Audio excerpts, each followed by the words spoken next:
What's up, night owls? Welcome back to the channel. Tonight, we're venturing into the wilderness, but not for the reasons you'd think. You know, there's something about hiking that's supposed to be peaceful, right? Fresh air, beautiful views, connecting with nature. But what happens when that peaceful hike turns into your worst nightmare? When the trail you're walking leads you somewhere you were never supposed to go. Tonight, I've got 3 true hiking horror stories that will make you think twice before heading into the woods alone. These aren't campfire tales.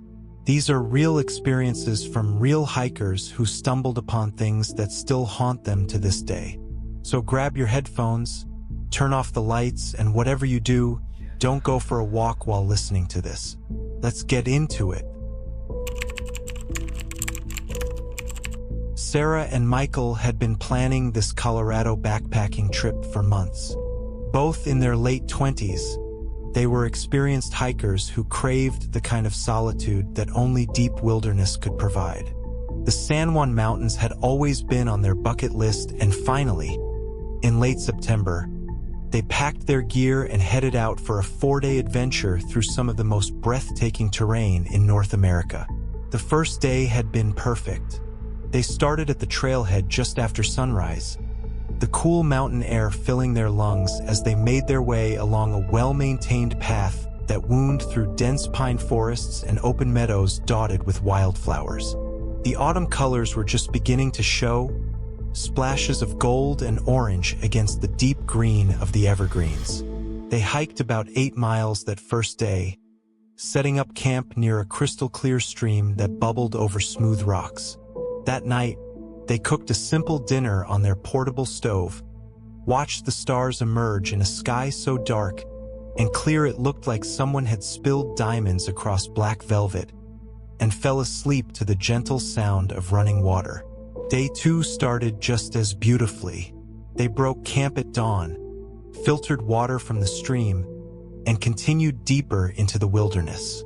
The trail became more challenging, climbing steadily as they gained elevation. Around mid-morning, they reached a section where the path narrowed considerably, hugging the side of a steep slope.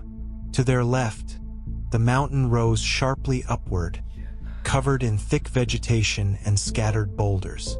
To their right, the ground dropped away into a deep ravine filled with aspens whose leaves shimmered like golden coins in the sunlight. They had been hiking for about 6 hours when Sarah felt the familiar pressure in her bladder. They were about 10 miles from the nearest parking area by now, completely immersed in the backcountry. Michael understood immediately when she mentioned needing a bathroom break. There was an unspoken etiquette among hikers about such things. You found a spot well away from the trail and any water sources. Sarah looked around and spotted a steep hill to the left of the trail, rising up at what looked like a challenging angle but with what appeared to be a flat area at the top. It was maybe 50 yards up, hidden from view by the terrain and thick brush. Perfect for privacy. She told Michael she'd be right back and started climbing. The ascent was harder than it looked.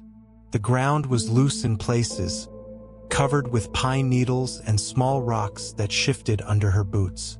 She had to grab onto small trees and exposed roots to pull herself up. Her calves burned with the effort, and she was breathing hard by the time she crested the ridge.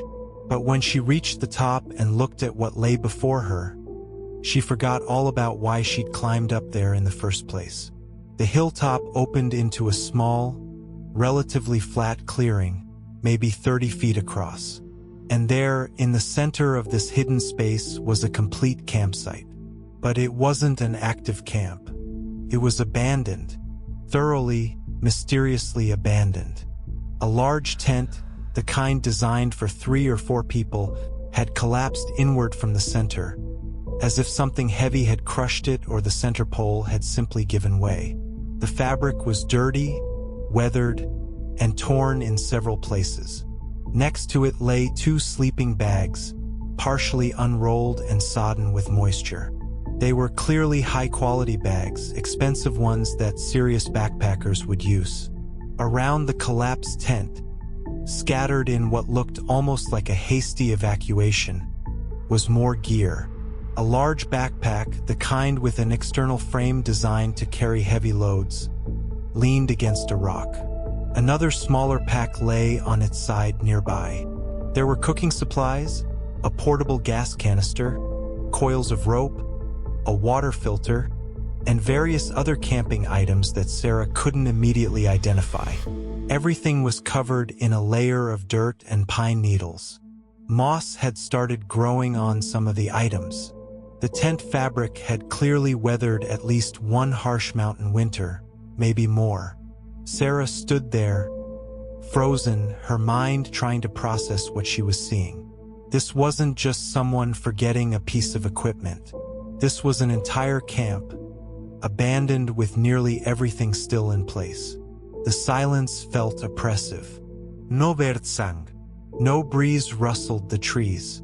Sarah's heart began to pound as the implications sank in.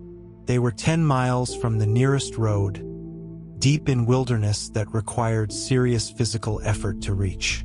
No one would hike all the way out here, spend what must have been at least one night, and then just leave behind hundreds or even thousands of dollars worth of gear.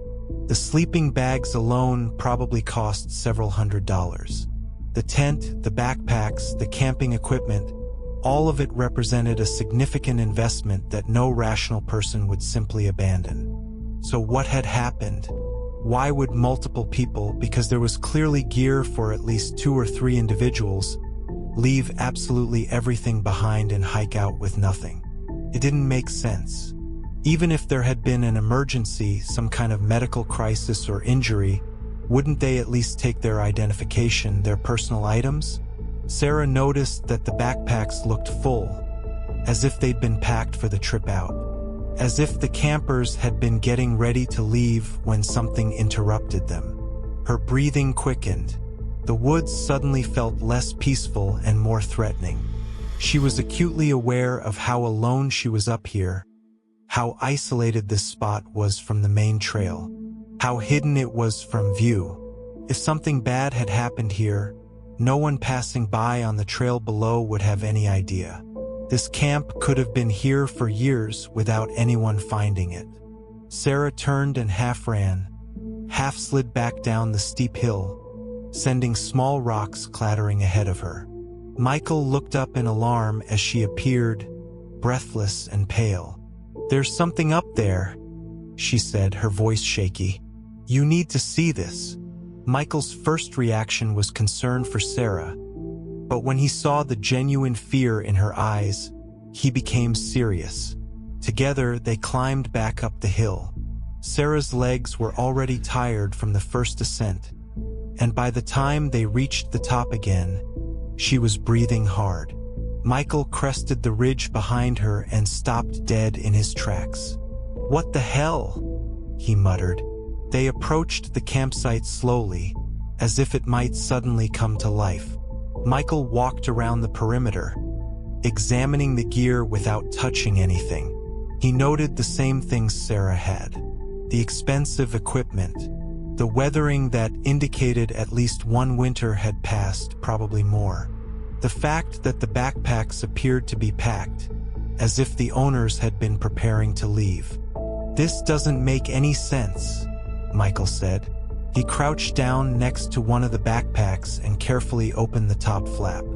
Inside, he could see clothing, a first aid kit, and other personal items. He closed it quickly, feeling like he was violating someone's privacy even though they clearly weren't coming back for it. Sarah hugged herself, despite the warm afternoon sun. Where did they go? Why would they leave all of this? Michael shook his head. He pulled out his phone, but there was no signal. There never was this deep in the backcountry. He took several photos of the scene, trying to document what they'd found. As he did, he noticed other details. Scratches on some of the nearby trees, as if something had clawed at them. But they were too high up to be from any normal animal. Maybe a bear standing on its hind legs? But bears didn't typically scratch trees like that. There was something else too. A smell. Faint, but present. Not the clean smell of pine and earth that permeated the rest of the forest. This was different. Musky, almost metallic. Michael couldn't quite place it, and he wasn't sure he wanted to. "We should report this," Sarah said. "When we get back to town." Michael agreed. But there was an unspoken understanding between them. Neither wanted to stay near this place any longer. They made their way back down to the trail, and without discussing it, they picked up their pace. The joyful mood of the morning had evaporated. Now every shadow in the forest seemed darker. Every sound made them turn their heads. They hiked another 5 miles before setting up camp that evening, much further than they'd originally planned. They pitched their tent in an open area where they had good visibility in all directions. That night, Michael barely slept. Every time he closed his eyes, he saw that collapsed tent, those abandoned sleeping bags. He kept imagining scenarios, each one worse than the last. Medical emergency, animal attack, something else, something he didn't want to name. The rest of their trip passed without incident, but the discovery had poisoned the experience. They couldn't shake the feeling that they were being watched, that whatever had happened at that hidden campsite might happen to them. When they finally reached their car and drove back to civilization, the relief was overwhelming. They did report what they'd found to the local ranger station. The ranger listened to their story with a neutral expression that suggested he'd heard strange things before. He took down the location as best they could describe it and said he'd send someone out to investigate when possible. But he also explained that the wilderness was vast, that people sometimes did abandon campsites for various reasons, and that it might not be as sinister as it seemed. But Sarah and Michael knew what they'd felt up there. They knew that something was wrong about that place. Years have passed since that trip, and they've never returned to that area. They still hike, but never in the San Juans. And sometimes, late at night, they wonder about those campers. They wonder if anyone ever found them, or if they're still out there somewhere, in the endless Colorado wilderness, their fate as mysterious as the abandoned camp they left behind. To this day, that campsite is probably still there, hidden on top of that steep hill, waiting for the next hiker who needs a bathroom break and climbs up looking for privacy. The tent slowly rotting, the gear slowly being reclaimed by the forest. A monument to a mystery that may never be solved. Tom and Marcus had been best friends since college. Now in their early 30s, they tried to take at least one big hiking trip together every year. It was their way of staying connected despite busy careers and lives that had taken them to different cities. This year, they decided on something more challenging than their usual summer backpacking trips. They wanted to try winter mountaineering, to experience the stark beauty of high peaks covered in snow and ice. They chose a mountain in the White Mountains of New Hampshire, a peak that rose over 5,000 feet and offered spectacular views from its summit. It was February, and the forecast looked promising. Clear skies, cold but not dangerously so, and light winds. They'd both taken winter camping courses, invested in proper gear, and felt confident in their abilities. They started their hike on a Saturday morning, the trailhead nearly empty in the off-season. The summer crowds that flocked to these mountains were long gone, replaced by a handful of hardcore winter enthusiasts. Tom signed them into the trail register, carefully noting their names, the date and time, their intended route, and their expected return time. It was a safety precaution that all responsible hikers took, especially in winter when conditions could turn deadly very quickly. The hike up was everything they'd hoped for. The trail, buried under 2 feet of snow, required them to use snowshoes. The effort was exhausting but rewarding. Every step crunched satisfyingly in the pristine snow. Icicles hung from rock overhangs like crystal chandeliers. The bare trees were transformed into sculptures of white and gray. As they gained elevation, the views opened up, revealing a landscape of endless white peaks against a brilliant blue sky. It took them most of the day to reach their planned camping spot, a flat area just below the summit that offered some protection from the wind. They worked together to dig out a platform in the snow for their tent, a task that took over an hour of hard labor. Their breath came in white plumes as they worked, their movements efficient from practice. Once the tent was up and secured with extra guy lines and snow anchors, they piled snow around the base to create a wind barrier. Inside the tent, they fired up their stove to melt snow for drinking water and to cook dinner. The tiny flame created a warm orange glow in the rapidly darkening interior. Outside, the temperature was dropping fast, well below freezing, but inside their sleeping bags, they were comfortable. They talked about work, about life, about future adventures they wanted to take. Around 8 in the evening, exhaustion caught up with them, and they settled into their sleeping bags for the night. The night was peaceful.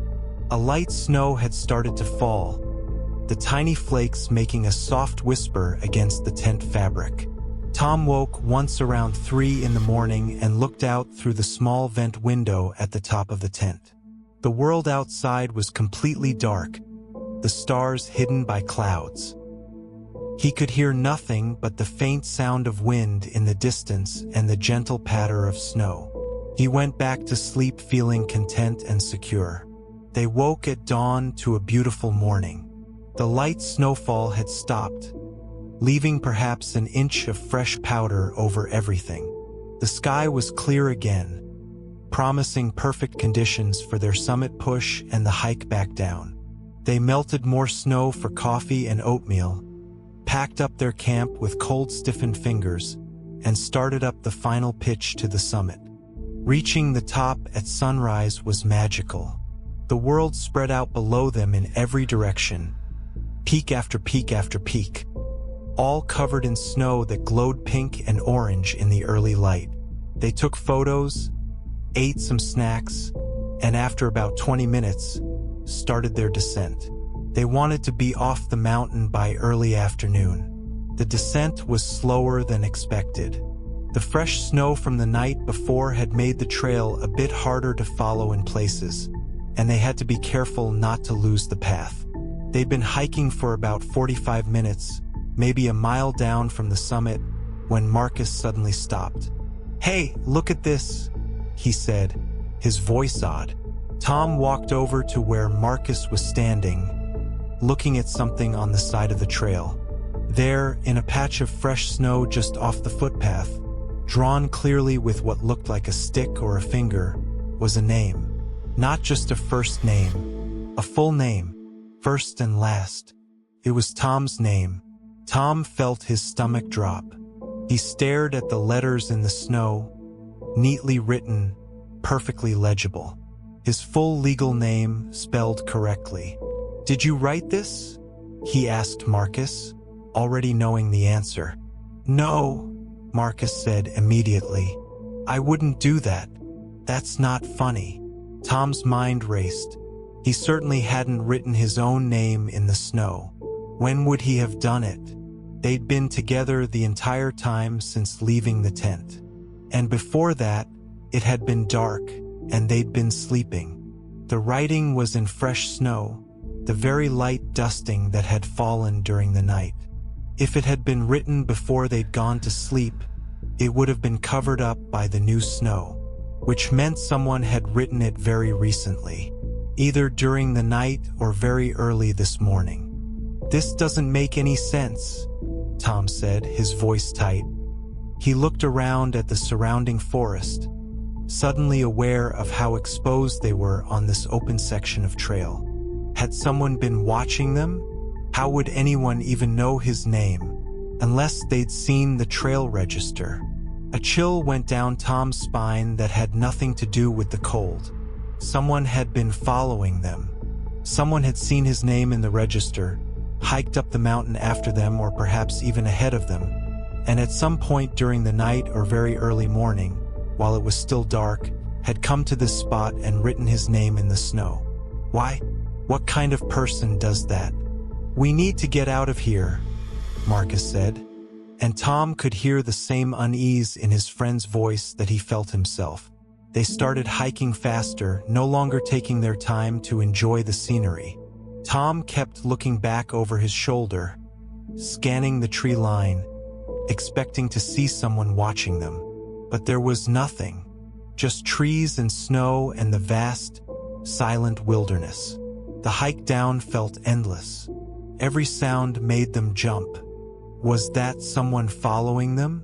Was it just a branch breaking under the weight of snow? They couldn't tell. The peaceful solitude they'd enjoyed on the way up had transformed into something oppressive. They were miles from anyone else, or so they thought. But clearly, they weren't alone up here. When they finally reached the parking area, the relief was overwhelming. Tom's hands were shaking, and not from the cold. There were a few cars in the lot now, other hikers probably starting their day. Marcus went straight to their car and started loading gear, but Tom headed for the trail register building. He pulled open the wooden box that housed the register book and flipped to the page where he'd signed in the day before. His handwriting was there, his name, the date, the time, but someone had taken a pen and scribbled over it. Dark, angry lines that obliterated all of his information. The only other entries on that page were from a group that had signed in 3 days earlier and signed out the same day. There were no other entries for yesterday or today. No one else had officially been on the mountain, but someone had been there. Someone who knew Tom's name. Someone who'd followed them up, watched them sleep, and then left that message in the snow before tampering with the trail register. The violation felt profound and deeply unsettling. Tom showed Marcus the scribbled-out entry. Marcus's face went pale. "We need to report this," he said. They drove straight to the ranger station and told their story. The ranger, an older man with weathered features, listened carefully and took notes. He asked if they'd seen anyone else on the trail, any signs of other campers. They said no, nothing. The ranger explained that sometimes people did hike without signing in, that it was possible someone had been camping up there, they just hadn't noticed. But the ranger's expression suggested even he found the situation strange. "Could be someone playing a prank," the ranger said, but his tone wasn't convincing. "Or could be someone with boundary issues. Either way, we'll increase patrols in that area for the next few weeks." Tom and Marcus never went back to that mountain. They still hike together, but they're more careful now about where they go and when. They always hike in popular areas, never isolated peaks. They tell each other it's just because they prefer more social trails now, but they both know the truth. They know that somewhere out there, someone had watched them sleep in their tent that winter night. Someone who knew Tom's name and wanted him to know he'd been watched. Someone who'd hiked down in the dark before they woke up, covering his tracks, and erased Tom's information from the register. They never found out who it was or why they did it. Maybe it was just a very strange prank. Maybe it was something more sinister. But the question that haunts Tom the most isn't who did it. It's how long had that person been watching them before they wrote the name? Had he been outside their tent while they slept? Had he stood there in the dark, listening to them breathe, planning what message to leave? The thought still makes Tom's skin crawl years later. Some questions are better left unanswered. Some mysteries are too disturbing to fully investigate. Tom and Marcus decided they were content not knowing. But on cold winter nights, when Tom is alone in his apartment, sometimes he wonders if that person is still out there, still hiking those remote peaks, still watching people who think they're alone in the wilderness, still writing names in the snow. Emma and Jake were 21 years old, university students studying environmental science in Perth, Western Australia. Their field course had brought them to the Northern Territory, where they were spending 3 weeks studying desert ecosystems, rock formations, and the unique plant life that thrived in one of the harshest environments on Earth. They'd already completed most of their required fieldwork and had a free weekend before their course wrapped up. Both were adventurous types who'd been looking forward to this trip for months. The Australian outback had always fascinated them. The sheer vastness of it, the red earth stretching to the horizon, the ancient rock formations that seemed to belong to another world. They decided to spend their free weekend exploring some of the more remote areas that weren't part of their official course itinerary. They borrowed one of the university's four-wheel drive vehicles and set out early Saturday morning with enough water, food, and supplies for 2 days. The plan was to head to a region known for its dramatic cliff faces and interesting geology.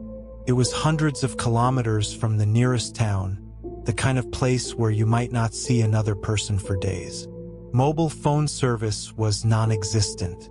If something went wrong, they'd be on their own. The drive itself was an adventure. The roads, if you could call them that, were barely more than tracks in the dirt. They bounced and jolted over rocks and through dry creek beds. The landscape was beautiful in its own stark way. Endless red earth dotted with spinifex grass and the occasional ghost gum tree, their white bark glowing against the red soil. In the distance, ancient mesas rose from the flat land, their layered rock faces telling stories that went back hundreds of millions of years. They reached their destination in the late afternoon. A series of cliffs that rose maybe 60 or 70 feet from the desert floor, the rock face striped with bands of different colors, evidence of different geological epochs. They set up a simple camp at the base of the cliffs, just a couple of sleeping bags and a tarp for shade. That evening, they cooked dinner on a small camping stove and watched the sun set. The sky turned brilliant shades of orange and purple, and as darkness fell, more stars appeared than either of them had ever seen in their lives. The Milky Way was a bright river across the black sky. The next morning, they woke with the sunrise and decided to explore the area around the cliffs. There was supposed to be some interesting rock art in the area, ancient Aboriginal paintings that dated back thousands of years. They walked along the base of the cliff, examining the rock face, looking for the telltale signs of ochre paintings. Jake had wandered a bit ahead when he stopped and called out to Emma. "There's something here," he said. Emma caught up to him and found him standing at the base of the cliff, looking down at something partially hidden in the low scrubby bushes that grew in the thin shade near the rock face. At first glance, it just looked like a piece of trash. A plastic bag, faded and dirty, wedged between some rocks and tangled in the branches of a small bush. "Trash out here," Emma said, frowning. They were literally hundreds of kilometers from anything. Finding litter in such a remote location was unusual enough to be noteworthy. Most people who came out this far had a respect for the land and wouldn't leave garbage behind. Jake bent down and carefully pulled the plastic bag free from the bush. It was heavier than he expected. The plastic was brittle from sun exposure and time, and it crackled as he moved it. Through the translucent plastic, they could see there was something inside. Multiple somethings. "Should we open it?" Emma asked. "We should probably leave it," Jake said, but curiosity got the better of him. Carefully, he untied the bag and looked inside. What they saw made both of them go silent. Inside the bag were wallets, multiple wallets. Jake carefully pulled them out one by one, laying them on a flat rock. 5 wallets in total, all different styles. Some were leather, some synthetic material. All of them were damaged, dirty, weathered by time and exposure. But they were still identifiable as wallets. With trembling hands, Jake opened the first one. Inside was an identification card, a driver's license.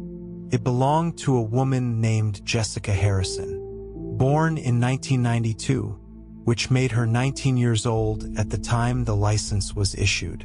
The address listed was in Darwin, Northern Territory. There was also a student ID from Charles Darwin University. Emma opened another wallet. This one belonged to Melissa Chen, 22 years old at the time her license was issued, from Brisbane, Queensland. There was a bank card inside, long expired, and a creased photo of what looked like a family gathering. They went through each wallet systematically, their initial curiosity giving way to growing unease. Every single wallet belonged to a woman. Every single woman was young, late teens to early 20s. They were from different parts of Australia: Darwin, Brisbane, Sydney, Adelaide, Perth. The licenses had been issued in different years, spanning from the late 1990s to the mid-2000s. Why would all these wallets be in one place? Emma said, her voice barely above a whisper. Out here.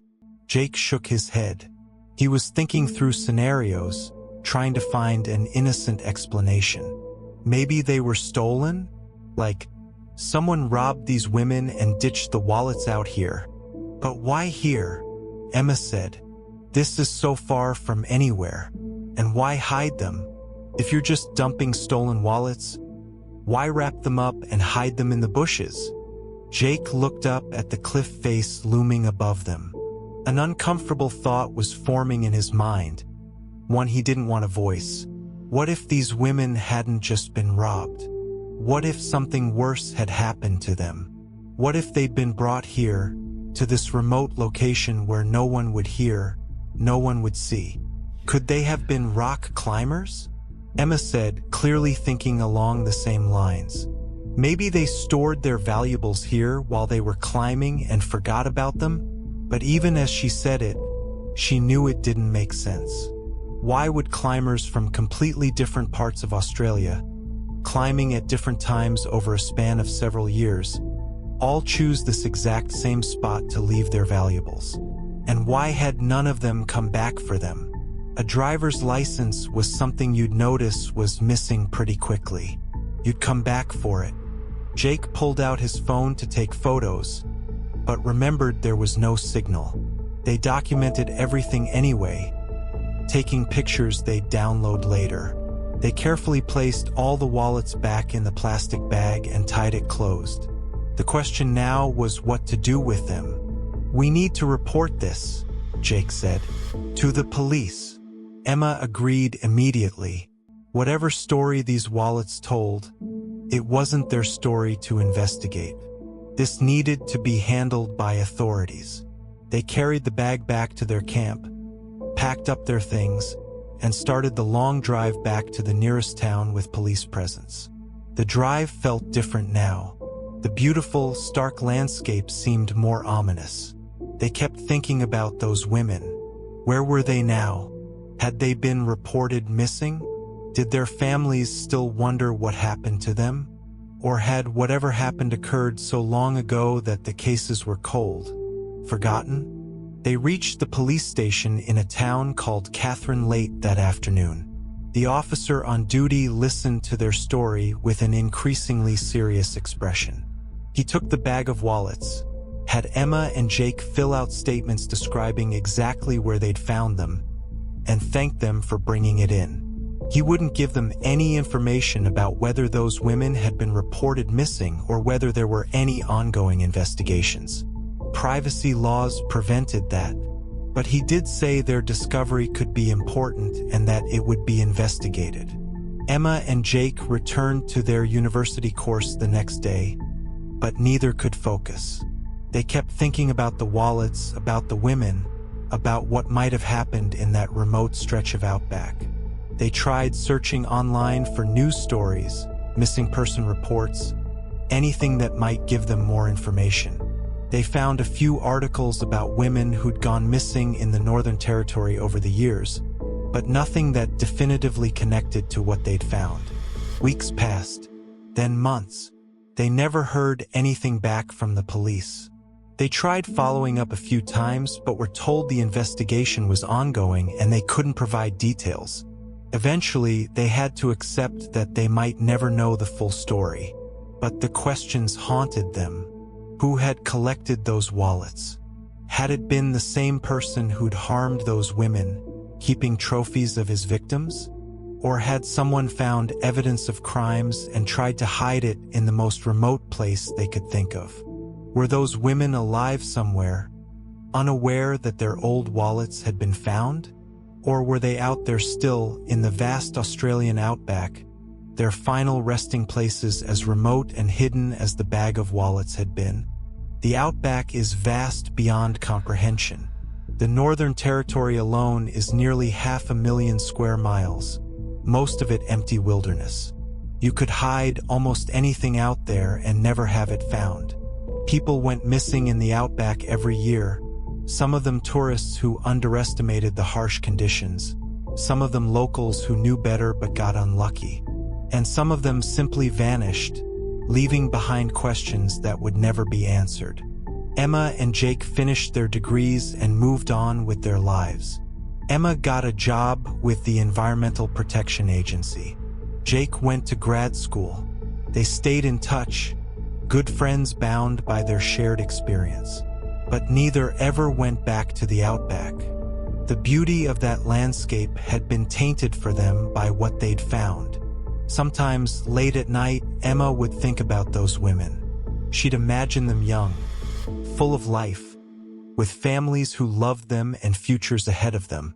She'd wonder what had brought each of them to that remote location. Had they gone willingly, thinking they were on an adventure? Had they been taken there against their will? Had they known, at the end, that no one would find them? That the red earth of the outback would keep their secrets?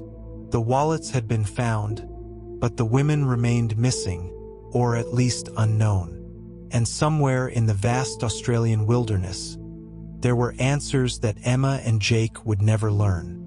The outback had swallowed those stories whole, and it wasn't giving them back.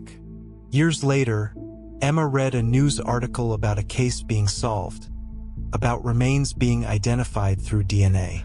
She wondered if it was connected to what they'd found. She called Jake to ask if he'd seen it. They talked about that day, remembering the details, remembering how young and naive they'd been, thinking they were just going on a weekend adventure to look at rocks and stars. "Do you ever wonder if we should have done more?" Emma asked. "We did what we could," Jake said. "We reported it. The rest wasn't up to us." But Emma wasn't sure that was enough. Those women deserved to have their stories told, their fates known. They deserved more than being forgotten in the vastness of the outback. But sometimes the desert keeps its secrets. Sometimes the only witnesses are the ancient cliffs and the endless red earth. And sometimes, all that's left of a person is a weathered wallet in a plastic bag, hidden in the shrubs, waiting for someone to stumble upon it and ask questions that will never have answers. So there you have it, folks. 3 true hiking horror stories that prove the wilderness isn't always as peaceful as it seems. An abandoned campsite deep in Colorado with no explanation. A hiker's name mysteriously written in the snow by an unknown stalker. And a collection of women's wallets hidden in one of the most remote places on Earth. These stories remind us that when you're out there in the wild, you're not always alone. Sometimes, there are things we stumble upon that we were never meant to find. And sometimes we're being watched. If you enjoyed tonight's stories, make sure you hit that like button and subscribe for more true horror stories. Drop a comment below and let me know. Have you ever experienced anything creepy while hiking? I'd love to hear your stories. Until next time, night owls, stay safe out there. And remember, not all trails lead you home.